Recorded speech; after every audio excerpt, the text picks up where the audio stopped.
Study IQ IAS, अब तैयारी हुई अफोर्डेबल।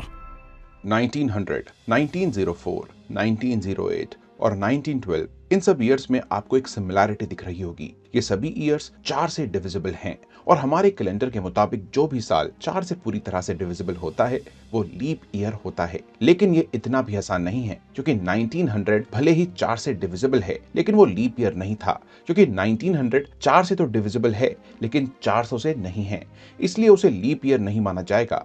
जैसे कि 1700, 1800 और 1900 लीप ईयर कंसीडर नहीं किए जाएंगे। लीप ईयर का कॉन्सेप्ट काफी कंफ्यूजिंग रहा है, जो हमें कई सवालों के साथ छोड़ देता है। जैसे कि फरवरी में ही लीप डे को क्यों ऐड किया जाता है, हर 4 साल बाद हमेशा लीप ईयर क्यों नहीं पड़ता, और आखिर ये लीप डे बनाने की जरूरत क्यों ही पड़ती है, और ये दिक्कत हमारे इंडियन कैलेंडर्स में देखने को क्यों नहीं मिलती है।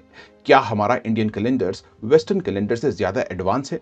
दोस्तों, इस बारे में जानने के लिए इस वीडियो को लास्ट तक जरूर देखें एंड इस वीडियो को लाइक जरूर करें। दोस्तों, आज जिस कैलेंडर में हम अपने दिनों को ट्रैक करते हैं वो सोलर साइकिल की कैलकुलेशन पर बेस्ड है। यानी पृथ्वी जितने समय में सूर्य का एक पूरा चक्कर लगाती है, यानी कि एक रेवोल्यूशन पूरा करती है, वो सोलर ईयर होता है।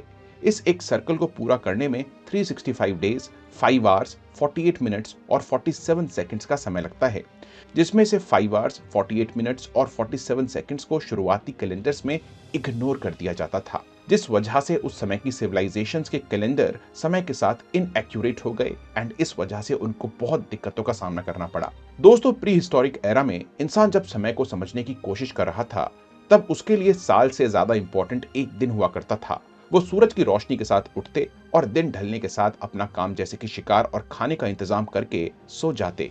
लेकिन जैसे जैसे इंसानी सभ्यताओं ने विकास करना शुरू किया और कई सभ्यताएं खेती करने लगी, तब उन्हें यह समझ आया कि मौसमों को समझना और उनको ट्रैक करना जरूरी है, वरना बारिश, बर्फ, गर्मी कब आती है इसका कोई हिसाब ना होने पर वो खेती नहीं कर पाएंगे। इन्हीं एग्रीकल्चरल बेस्ड सिविलाइजेशन में एक थी मिस्र, यानी कि इजिप्शियन सिविलाइजेशन, जिसने शुरुआती समय में ही अपना पहला कैलेंडर बनाया, जो कैलेंडर लूनर साइकिल पर बेस्ड था, जो कि 29 से 30 डेज का होता है। लेकिन क्योंकि लूनर कैलेंडर में सोलर ईयर के मुकाबले 10 से 11 दिन कम थे, इसी वजह से मौसमों का सही अंदाजा नहीं लग पा रहा था। इजिप्शियंस ने कई सेंचुरीज बाद इस कमी को नोटिस किया और वापस एक अपडेटेड कैलेंडर बनाया, जो कि सोलर ईयर पर बेस्ड था। यहाँ ये बात ध्यान देने वाली है कि आज जहाँ लगभग पूरी दुनिया लीप ईयर को ओरिजिनेट करने का क्रेडिट जूलियस सीजर को देती है, उस जूलियस सीजर ने भी लीप ईयर का आइडिया इजिप्शियन से ही लिया था।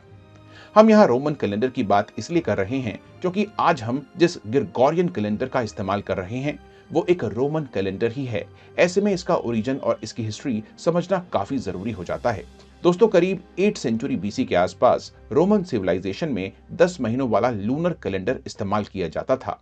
इस कैलेंडर में अमावस्या से पूर्णिमा तक एक महीना होता था, जिसमें 6 मंथ्स 30 डेज के होते थे और 4 मंथ्स 31 डेज के। इस तरह से पूरा कैलेंडर 304 दिनों का होता था, जो मार्च से शुरू होकर दिसंबर में खत्म हो जाता था, क्योंकि इसमें 2 विंटर मंथ्स जनवरी और फरवरी को ऐड ही नहीं किया गया था, क्योंकि इन 2 महीनों में बहुत ठंड पड़ती थी और खेती बाड़ी नहीं हो पाती थी। लेकिन ये सब बदला न्यूमा पोम्पिलस के किंग बनने के बाद। दोस्तों, ये वो दौर था जब रोमन एम्पायर को सिर्फ खेती में ही नहीं बल्कि ट्रेडिंग और व्यापार के लिए भी एक सटीक कैलेंडर की जरूरत थी। तब Numa Pompilius the second king of Rome ने 1713 BC में अपने ट्रेडिशनल कैलेंडर में बदलाव किया और कैलेंडर के आखिर में 2 एक्स्ट्रा महीने जनवरी एंड फरवरी को ऐड कर दिया। हालांकि तब इन मंथ्स का नाम जनवरियस और फेब्रुअरियस था। उस दौरान रोमन कैलेंडर में इन टोटल 355 डेज हुआ करते थे, या सभी महीनों में या तो 27, 29 या फिर 31 डेज हुआ करते थे, क्योंकि उस दौरान 2 से डिवाइड होने वाले नंबर्स को अनलकी माना जाता था। और इन 2 नए महीनों में जनवरी में 29 डेज और फरवरी में 28 डेज डाले गए।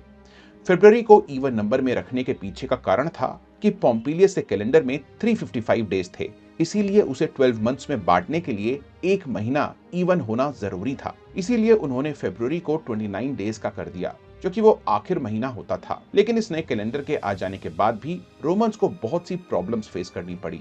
अब भी महीनों के हिसाब से मौसम आगे खिसकते जाते थे और इसको कंपनसेट करने के लिए जितने भी एक्स्ट्रा 20-22 दिन बचते थे वो फरवरी में ऐड कर दिए जाते थे। इसलिए फरवरी कभी 55 डेज का होता था तो कभी 28 डेज का। ये दिक्कतें करीब 600 साल तक चली। लेकिन 600 साल बाद एक रोमन एम्परर जूलियस सीजर, जिन्होंने इसे 46 बीसी में बदलने का फैसला किया, और इसे बदलने के लिए उन्होंने इजिप्शियन सिविलाइजेशन के 3rd सेंचुरी बीसी में बने सोलर कैलेंडर को रेफरेंस माना। यानी कि उन्होंने अब तक के रोमन कैलेंडर को पूरी तरह बदलने का फैसला लिया। और उन्होंने ये इसलिए किया क्योंकि इजिप्शियंस ने 3rd सेंचुरी में ही लीप डेज के कॉन्सेप्ट को अपने कैलेंडर्स में इंट्रोड्यूस कर दिया था, जो जूलियस को काफी सटीक लगा। जूलियन कैलेंडर को बनाते वक्त जूलियस सीजर ने इसमें सबसे पहले महीने को वैसे ही अरेंज किया जैसे कि वो आज है, यानी कि जनवरी एंड फरवरी को आखिर महीने से हटाकर उन्हें शुरुआत में ऐड कर दिया गया और दिसंबर को आखिर महीना बना दिया गया। इसके साथ ही उन्होंने हर महीने को 30 या 31 दिन में बांट दिया और फरवरी को 28 दिनों में। क्योंकि फरवरी पहले आखिर महीना हुआ करता था, इसलिए हर 4 साल बाद ऐड होने वाले लीप डेज फरवरी में ही ऐड किए जाने लगे। लेकिन दोस्तों फिर भी यहाँ पर ये कैलेंडर का मसला नहीं सुलझता है। दोस्तों जूलियस सीजर के समय एक साल में 365 डेज और 6 आवर्स माने जाते थे, लेकिन ये सटीक आंकड़ा नहीं था। इसके बावजूद भी ये कैलेंडर कई सेंचुरीज तक इस्तेमाल किया गया, लेकिन कई सेंचुरीज बाद कैलकुलेशन की गड़बड़ की वजह से इस कैलेंडर में भी एरर्स आने लगे। इस वजह से जूलियन कैलेंडर में हर 128 साल बाद एक दिन कम रह जाता था, या कहें तो मौसम और त्योहार एक दिन आगे बढ़ जाते थे। ये 1-2 दिन का फर्क लोगों को उतना परेशान नहीं करता था, इसलिए इसे इग्नोर भी कर दिया जाता था और इसलिए इसे इग्नोर किया गया। लेकिन 16th सेंचुरी आते आते ये 1-2 दिन का गैप काफी बड़ा हो गया था। कई मेजर डेट्स बदल चुकी थी, जिसमें एक बड़ा त्योहार ईस्टर भी शामिल था, जो कि 10 दिन आगे बढ़ चुका था। इसको ठीक करने के लिए उस वक्त के पोप ग्रेगोरी 8 ने ग्रेगोरियन कैलेंडर इंट्रोड्यूस किया, जिसमें ज्यादा बदलाव नहीं थे। उन्होंने भी लीप ईयर हर 4 साल बाद जोड़ा, लेकिन जूलियन कैलेंडर में एक नया कॉन्सेप्ट ऐड किया, लीप सेंचुरी का। और इस कॉन्सेप्ट के साथ ही साथ उन्होंने जूलियन कैलेंडर की एक बहुत बड़ी मैथमेटिकल मिस्टेक को सॉल्व कर दिया। आपको जानकर हैरानी होगी कि आज हम जिस कैलेंडर को फॉलो करते हैं उसमें से 1582 में 10 दिन पूरी तरह से गायब कर दिए गए थे। 1582 के अक्टूबर महीने में 4 तारीख के बाद सीधे अगली तारीख 15 अक्टूबर की थी। ऐसा इसीलिए किया गया क्योंकि जूलियन कैलेंडर में सदियों से जो लीप सेंचुरी को इग्नोर किया जा रहा था, उसकी वजह से कैलेंडर में 10 एक्स्ट्रा डेज हो गए थे। तब से लेकर आज तक यूनिवर्सली ग्रेगोरियन कैलेंडर को ही फॉलो किया जाता है, जिसमें हर 4 साल बाद फरवरी के महीने में 29 डेज होते हैं, कुछ एक्सेप्शंस को छोड़कर। वो एक्सेप्शंस क्या हैं और फरवरी आज भी सबसे कंफ्यूजिंग मंथ क्यों है, आइए डिटेल में समझते हैं। So why February is so confusing. दोस्तों हम सब ये तो जानते हैं कि पृथ्वी सूर्य का चक्कर लगाती है, जिसे ट्रॉपिकल ईयर कहते हैं, यानी कि एक साल। इसे कंप्लीट करने में 365 डेज, 5 आवर्स, 48 मिनट्स और 47.5 सेकंड्स का समय लगता है। अब एक नॉर्मल कैलेंडर ईयर में सिर्फ 365 डेज होते हैं, तो एक साल में अगर हम देखें तो 1 ईयर में 5 आवर्स, 48 मिनट्स, 47.5 सेकंड्स एक्स्ट्रा समय है, जिसे हम इग्नोर कर देते हैं। 4 साल में ये एक्स्ट्रा टाइम एड अप होकर 23 आवर्स, 15 मिनट्स और 10 सेकंड्स में बदल जाता है, जो कि 24 आवर्स के करीब का समय हुआ। इसीलिए हर 4 साल बाद हम एक एक्स्ट्रा दिन फरवरी में जोड़ देते हैं और इसीलिए हर चौथा साल लीप ईयर होता है और इसीलिए जो ईयर 4 से डिविजिबल है वो लीप ईयर माना जाता है। लेकिन यहाँ तक तो जूलियस सीजर भी अपने जूलियन कैलेंडर के साथ सही थे, क्योंकि वो एक्स्ट्रा टाइम को 5 आवर्स, 48 मिनट्स, 47 सेकंड्स मानने के बजाय उसको अप्रॉक्सीमेटली 6 घंटे मान रहे थे। लेकिन हर साल ये एक्स्ट्रा 11 मिनट्स और 13 सेकंड्स हर 4 साल में जुड़कर एक्स्ट्रा 44 मिनट्स 54 सेकंड हो जाते हैं, जिसे कहीं ना कहीं तो एडजस्ट करना पड़ेगा, वरना जूलियन कैलेंडर की ही तरह ये कैलेंडर भी इनएक्यूरेट हो जाएगा। अब इस प्रॉब्लम को पूरी तरह से ठीक करने के लिए हमें 44 मिनट्स और 54 सेकंड्स को दिन में कन्वर्ट करके कैलेंडर में एडजस्ट करना पड़ेगा, और यही तो पोप ग्रेगोरी 1 ने किया। तो हर 4 साल में एक्स्ट्रा 44 मिनट 54 सेकंड, 400 ईयर्स में एक्स्ट्रा 4400 मिनट 5000 सेकंड बन जाते हैं, जो कि 3 डेज, 2 आवर्स, 43 मिनट्स और 20 सेकंड का टाइम डेट होता है। यानी कि 400 साल के टाइम पीरियड में हमें इतना टाइम माइनस करना होगा तभी कैलेंडर सटीक तरीके से चलेगा। अब हम इन 3 दिनों को 400 साल में से किसी भी साल में से माइनस कर सकते हैं,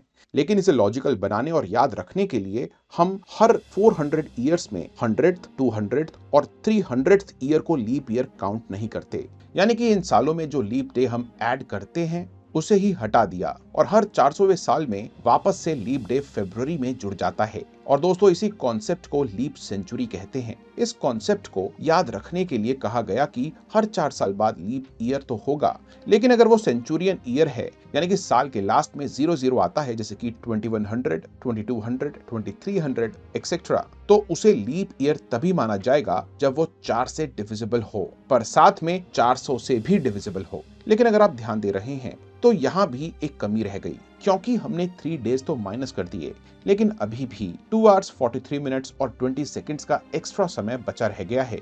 यानी 400 साल के बीच 2 hours 43 मिनट्स और 20 सेकंड का extra time date Gregorian calendar पर भी है। अब अगर हम इसको एक पूरा 24 घंटे का दिन में कन्वर्ट करें तो 3236 ईयर्स के बाद ये एक दिन बन जाएगा। यानी कि 3236 साल बाद हमें फिर से कोई एक दिन माइनस करना होगा या फिर नया कैलेंडर शुरू करना पड़ेगा। इस मैथमेटिकल एक्सप्लेनेशन से आप ये समझ गए होंगे कि दुनिया में सबसे मॉडर्न कैलेंडर में भी फ्लॉज बचे हुए हैं। लेकिन अगर हम हमारे प्यारे भारत की बात करें तो यहाँ पर ग्रिगोरियन कैलेंडर के साथ ही साथ हिंदू कैलेंडर यानी कि पंचांग को भी फॉलो किया जाता है। इसीलिए आइए एक बार हिंदू कैलेंडर को भी थोड़ा डिटेल में समझते हैं और जानते हैं कि कैसे वैदिक काल से अब तक ये पंचांग का कॉन्सेप्ट ना सिर्फ रेलिवेंट बना हुआ है बल्कि सटीक भी है। साथ ही ये भी समझते हैं कि हिंदू कैलेंडर में लीप ईयर का कॉन्सेप्ट कैसे हैंडल किया जाता है।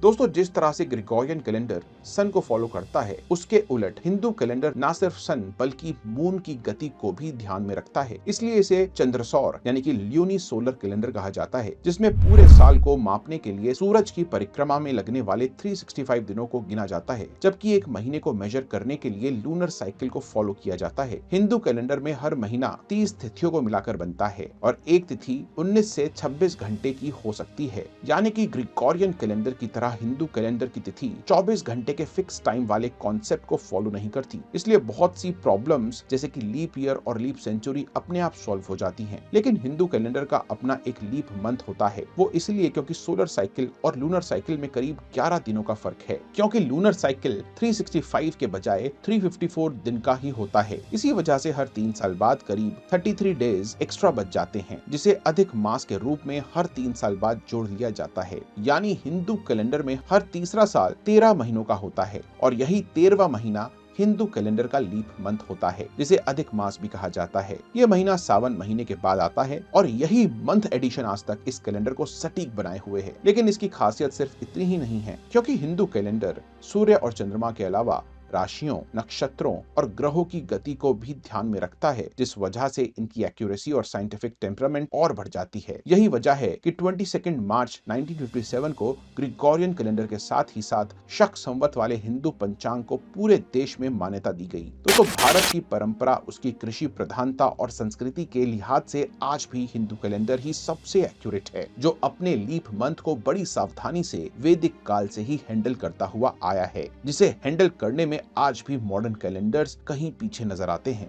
तो दोस्तों, leap year basically astronomical calculations के एरर होते हैं, जिन्हें सही करने के लिए हर 4 साल बाद फरवरी की टांग पकड़कर खींच दी जाती है। लेकिन उसके बावजूद भी ये एस्ट्रोनॉमिकल कैलकुलेशंस ऐसी हैं कि दुनिया का कोई भी कैलेंडर 100% सटीक नहीं है। आज जिस कैलेंडर को हम फॉलो करते हैं, मुमकिन है कि हजारों साल बाद उसमें बड़े बदलाव करने पड़े या इसके बजाय कोई अपग्रेडेड कैलेंडर मानव सभ्यता को मिल जाए, जो सिर्फ लीप डेज ही नहीं, लीप सेकंड्स तक को मेजर करके एक परफेक्ट कैलेंडर के रूप में प्रकट हो। क्योंकि ऐसा हमें भले ही लगे कि एक सेकंड के छूट जाने से या फिर एक दिन के गायब हो जाने से क्या फर्क पड़ता है, लेकिन इन गलतियों पर ध्यान नहीं दिया गया तो अर्थ की रोटेशनल मोशन और उसमें होने वाले बदलावों को बेहतर तरीके से समझने में हम पीछे छूट जाएंगे। इसलिए कैलेंडर में लीप ईयर्स सिर्फ एक एक्स्ट्रा दिन नहीं, बल्कि पूरे इकोसिस्टम को समझने का एक बहुत जरूरी हिस्सा है।